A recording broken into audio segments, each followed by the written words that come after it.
Bro, menurut lo high value man itu cowok yang kayak gimana sih? Gue akan share 4 fakta kejam dan brutal tentang high value man. Tentang hal-hal pahit dan kenyataannya, bukan cuma yang manis-manis dan indah-indah.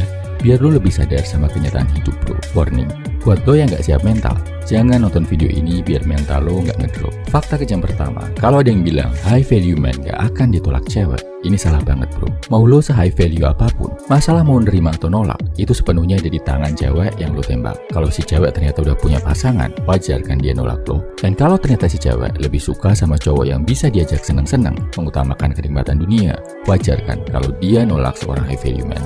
Jadi high value man itu bukan tentang ditolak atau diterima sama gebetan lo, tapi tentang menyadari kalau penolakan itu adalah hal yang sangat wajar di dunia ini. Dan gimana caranya lo bisa jadi lebih kuat, jadi cowok yang lebih baik setelah ditolak, bukannya jadi baper dan sakit hati. Fakta kejam kedua, kalau ada yang bilang high value man ceweknya banyak, ini juga mitos salah yang bikin salah paham bro. Cewek yang suka sama seorang high value man mungkin banyak bro, tapi high value man sejati gak akan dengan mudah mengkhianati komitmen yang dia bikin.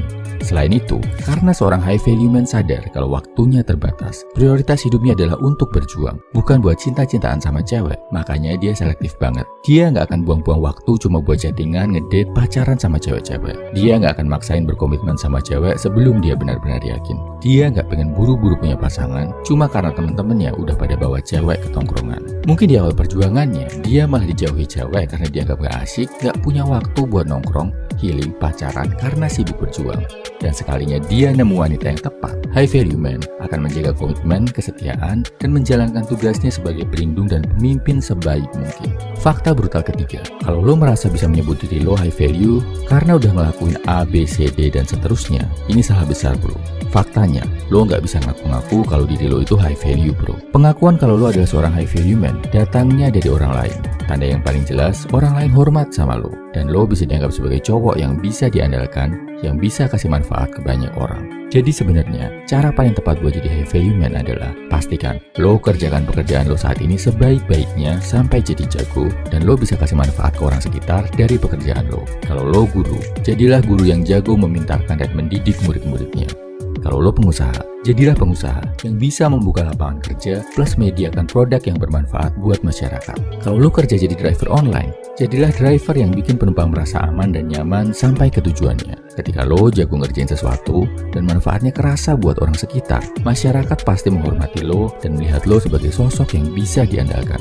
Dan ini akan selangkah lebih dekat bikin lo jadi high value man. Fakta kejam keempat, kalau lo ngerasa bisa berhenti jadi high value man saat udah mencapai target hidup, ini juga harapan palsu bro. Jadi seorang high value man itu adalah proses tiada henti. Kalau lo mikirnya sebagai tujuan akhir, lo ngerasa kalau lo udah bisa ngedapetinnya, lo akan berhenti melakukannya. Misal udah dapet cewek impian, berarti gua bisa ninggalin semua aktivitas yang bikin gua high value.